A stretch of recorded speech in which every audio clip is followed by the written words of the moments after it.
In ancient times, they called Armenia Karastan, or Land of Stone. History and the environment have been as hard on Armenians as the rocky earth they call their home. Yet here on a dry, windswept plateau next to Turkey and Iran, Armenians have faced hardship with resilience. As old as Greece, the first Christian nation, Armenia endured centuries of invasions and the nightmare years around World War I, when 1.5 million of her people were killed under the government of the Ottoman Turks.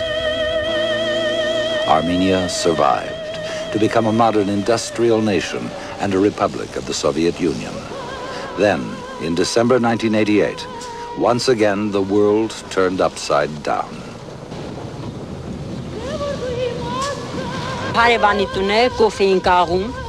We were at the neighbors grinding coffee. When we felt the shaking, there was a loud roaring and we got scared. We realized it was an earthquake and we ran out of the house. But we couldn't walk straight because the ground was moving all around.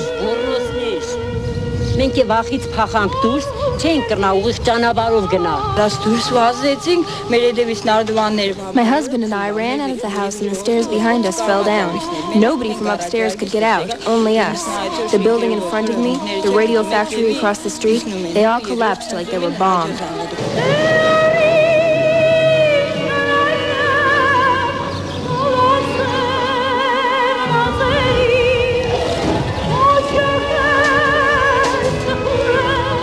In less than 2 minutes, 150 villages lay in ruins. Spitak, a city of 30,000, was leveled. In Lenina Khan, a thriving industrial and commercial center of 250,000, most homes, schools, factories, stores, and public buildings were destroyed. Tens of thousands were killed outright. Many more were injured or trapped in the ruins. Survivors had to locate their loved ones and find protection from the freezing cold and snow. When the earthquake started, we were at work, helping to resettle the Armenian refugees from Azerbaijan. I had my own personal loss. My daughter, she was 16 years old. What can I say? I guess it was her fate.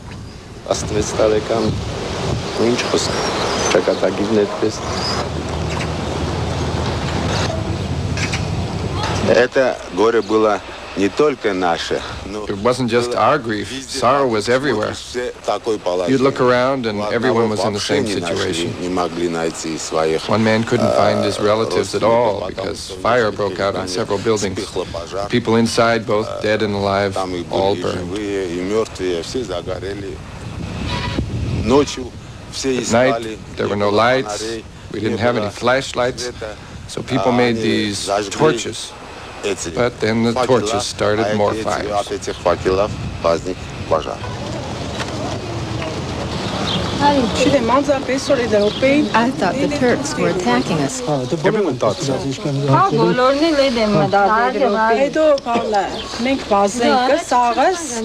We were running in the streets, and the cars were passing by. We tried to get them to pick us up, but they wouldn't, so I stood right in the middle of the road with my arms out and said, okay, if you want to pass through, do it. A car picked me up and took me home. I found the children there. My husband came later. He had gone to the factory to look for me among the dead.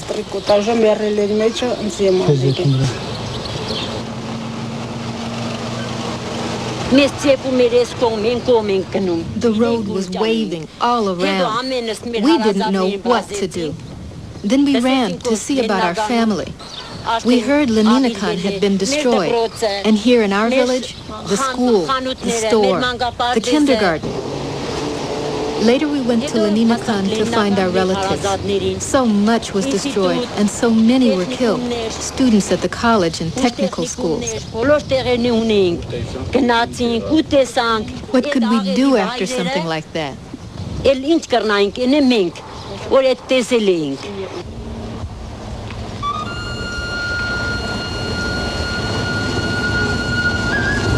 Stunned by the devastation, people had no chance to collect themselves, no time to eat or sleep. Thousands were still alive under tons of debris, and over the next several days they called to their friends and families who worked to free them, digging around the clock, sometimes with their bare hands, never knowing if at any moment an aftershock might bury them too. Real numbers are not really known for the moment, but officially they say there were about 25,000 deaths. But speaking with people, and so we think more it's about 80,000 to 100,000 deaths.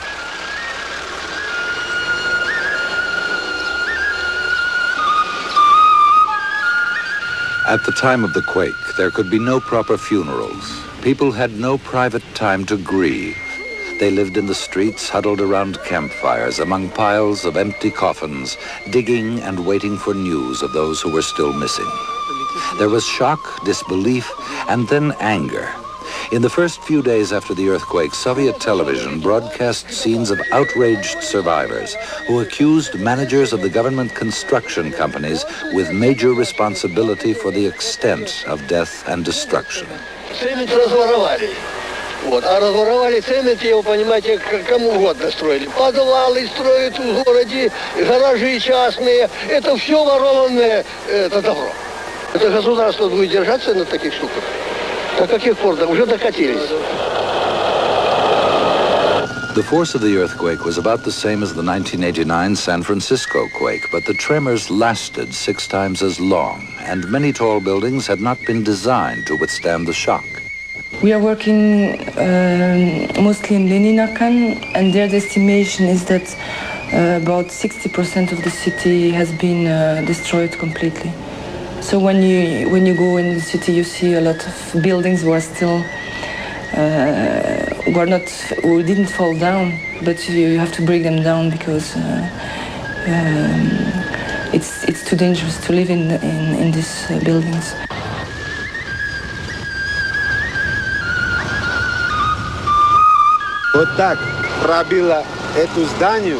It knocked down this building, then passed through and knocked down that church and a building behind the church. Cut in a straight line, right through the middle of that apartment house, and then it went on to the church. Beyond the church was the garment factory, and the garment factory collapsed, as well as another building on the far side of the factory. Everything collapsed.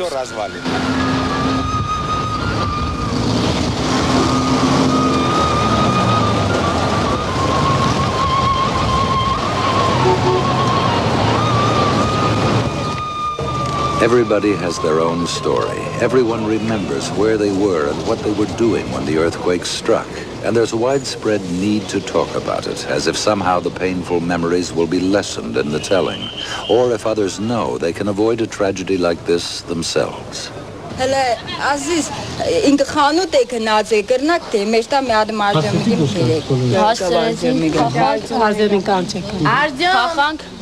Եվ այլը բոլորը լացով բանով դիրեկտորը We ran out of our school and some of the kids were crying. We all got together on the school grounds. Some parents came running to find their kids. I went back to my house, but no one was home.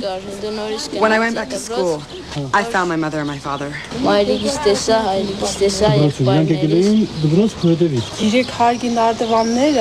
The stairs from the 3rd floor fell down to the 1st floor and blocked the way. Everybody was shoving, trying to get out. I was in the front row of sewing machines, but I came out the last. I got out through the window. We were all squeezed together. Our factory electrician said, "Come back, come back." And the fragments of the building were showering down.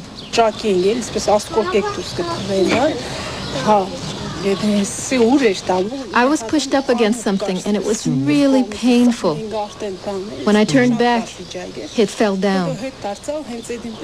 Where it fell, nobody survived.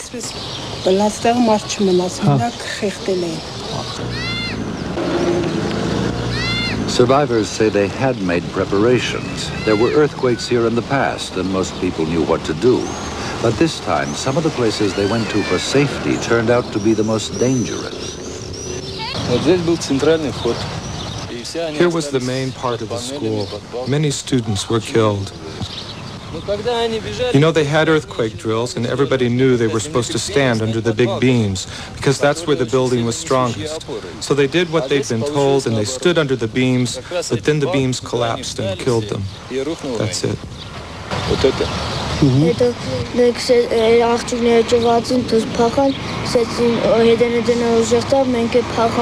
girls started to scream and run out, and we did the same. We came out of our class into the hallway. Then the whole school building tipped over. We were all pushed against the wall, and our teacher tried to lead us out. Then the second tremor hit, and the floor collapsed. We fell into the basement, and all the children were screaming and crying for help.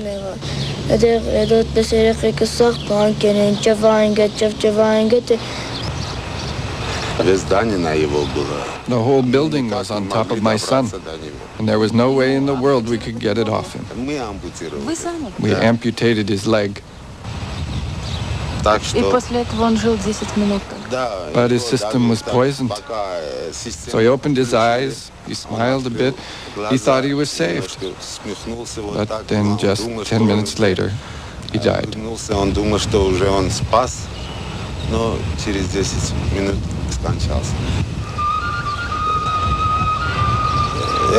This was something I would never wish this on anyone.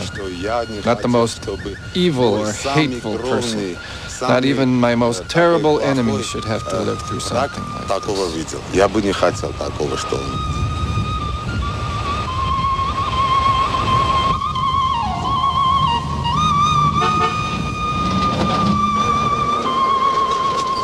Aside from their own private grief, citizens of Leninakan mourn for their city. Gone are the proud boulevards lined with tall modern buildings. Whether by force of nature, poor design, or the crimes of construction officials, the result was disaster. In rural areas, the small one-family houses built of traditional tufa stone held up better to the quake. Damage was still widespread, but fewer were killed. In many villages, people soon began rebuilding with help from neighbors and other volunteers. We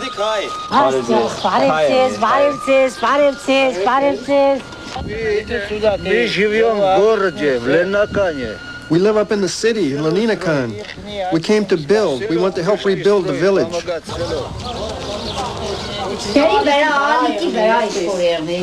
He's telling that while during the earthquake they were baking lavas, and the first time when it was vibration,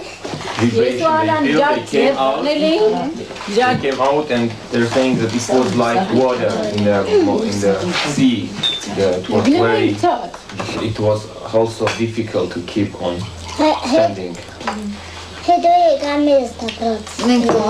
First thing we did was run to the school. We were worried about our kids. So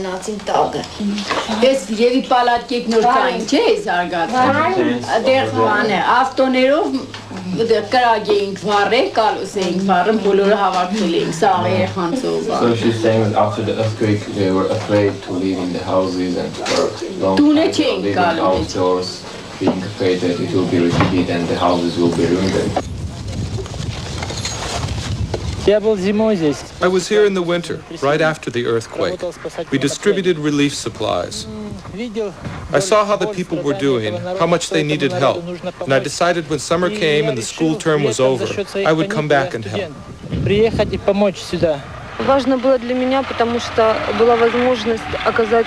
It was important to me to come and give real help. Not just send money and clothing or any other kind of work, but to do something concrete with my own hands for the people of Armenia after this terrible earthquake. Принять именно конкретную реальную помощь своими руками в восстановлении после землетрясения разрушенной Армении. We brought visitors from America.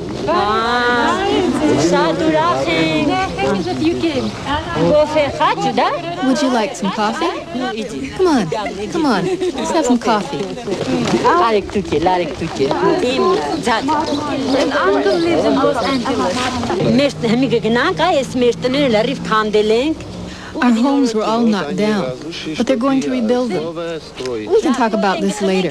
Let's have coffee first. Come on, let's have coffee now.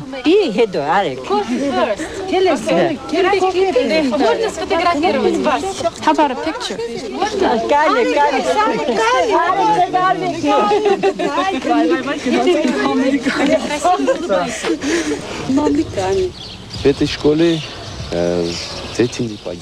Here in this school, none of the children were killed. Teachers and people from the village helped the children out. So, thank goodness, nobody died in this school. It's a good fortune that there were not sacrifices in this. It's true, the whole school collapsed, but nobody was killed. We got all the children out safe and healthy.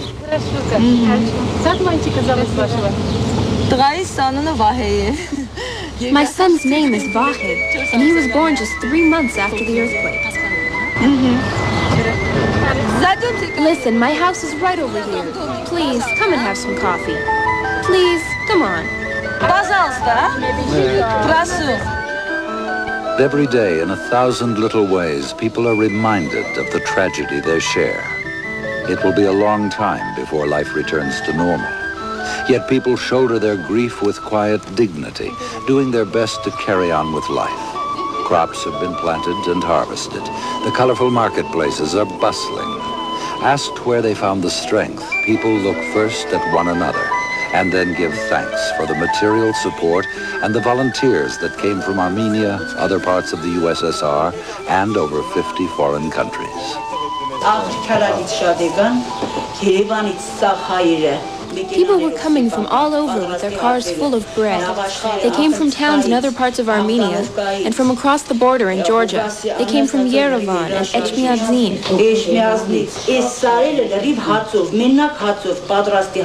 The hills were covered with people who came to help. They were all saying, "Dear friends, take some bread." But we would only take 1 or 2 because everyone else needed it like us.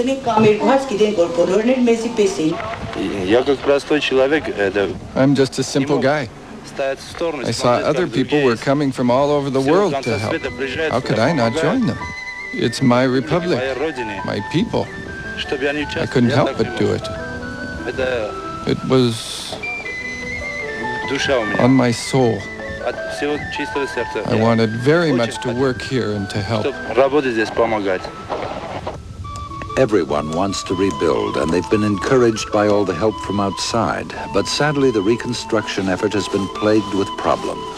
Armenia today is a combination of personal and sometimes civilian courage, as well as a lot of uncomfort and not always perfect organization.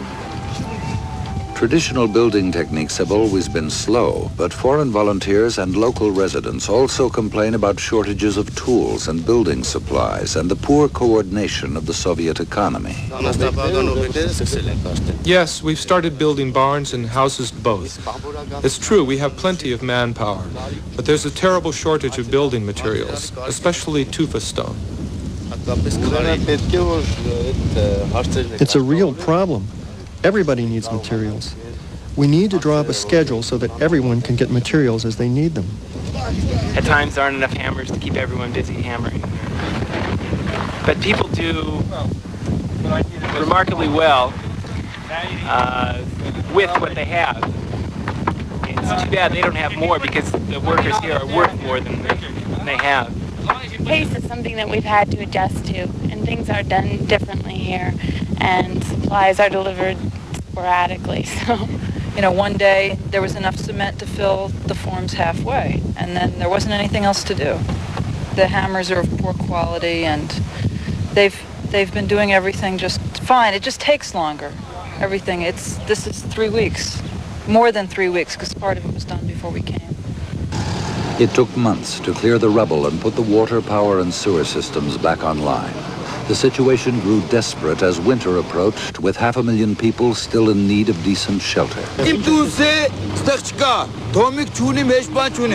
This was my home. Now it's gone. I have no home, nothing. I'm just a poor baker, and now I have nothing.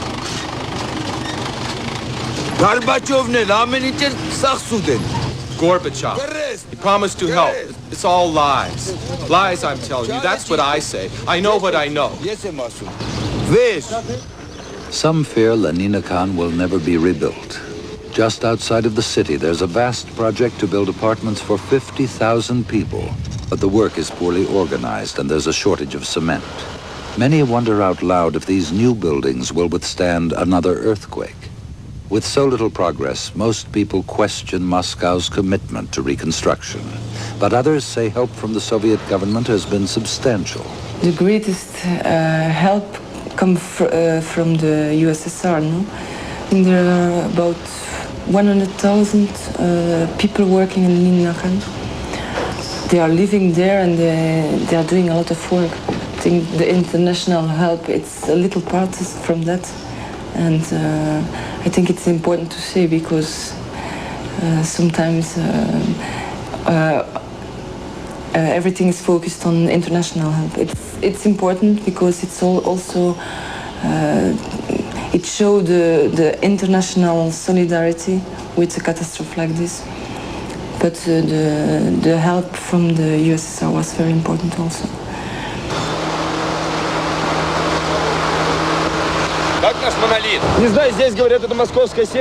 That's a design from Moscow. Some guys from Minsk are building it. We're from Yaroslavl.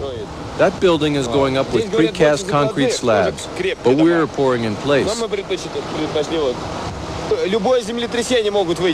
This can stand up to any earthquake. The outside walls are 55 centimeters thick, and the ceilings are 22. The whole thing is tied together with lots of rebar. Look at all that rebar. We haven't built like this before. It's our first time, but they're strong, very strong. Before these buildings could be completed, nationalists in the neighboring Republic of Azerbaijan blockaded rail shipments of food, fuel, and building materials. Refugees streamed into Armenia from the conflict in Azerbaijan, and the housing crisis became even worse. But Armenians are stubborn, creative survivors, and they will persevere. In the Armenian church, emphasis is on resurrection and rebirth. Even the cross sprouts with new life. As they work to overcome the devastation of the earthquake, Armenians show their resourcefulness and hope. Legend tells us that after centuries in this rocky landscape, these people can make bread from stone. When you begin speaking with people, you suddenly recognize that this person who is so calm and concentrated on what he or she is doing at that moment has lost 7 members of his family, including the closest ones. And you suddenly realize how deep the tragedy was and how strange we human beings are to be able to continue everyday life and making your job to earn your salary and doing that construction, not to stay under the open sky during the cold winter that is to come. It gives you very strong emotion when you understand how great human beings are and how humble they are in some ways.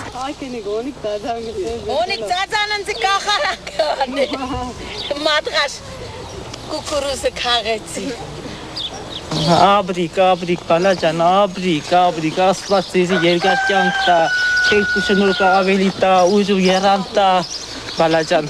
She's saying that God bless you. She wishes that God gives you force and strength as you're helping us.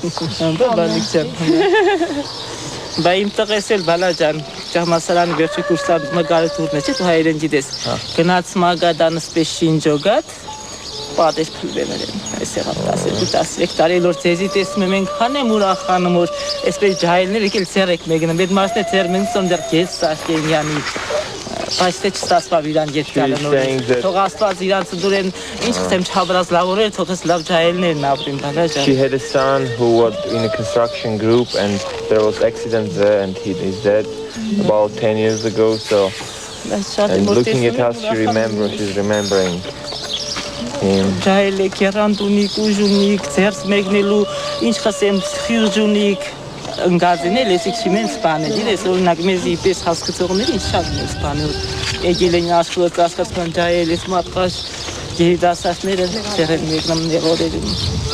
So you have left all your job, all your life, and yes, you're here, you're helping us. So are thankful all.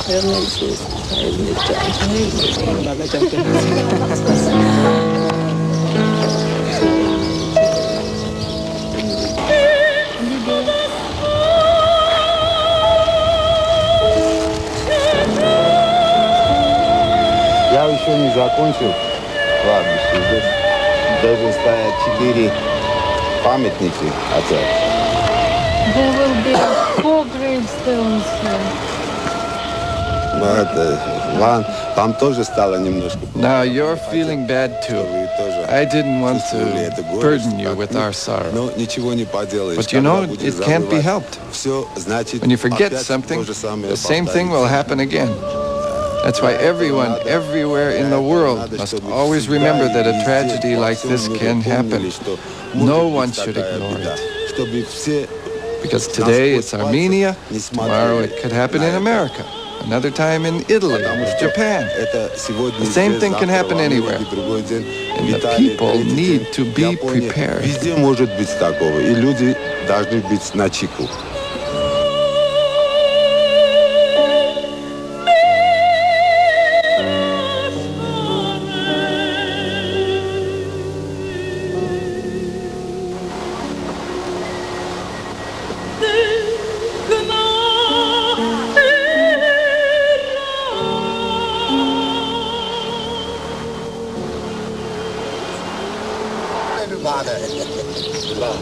Ay, Apo. Kagan sonraki Mart'ı değil mi?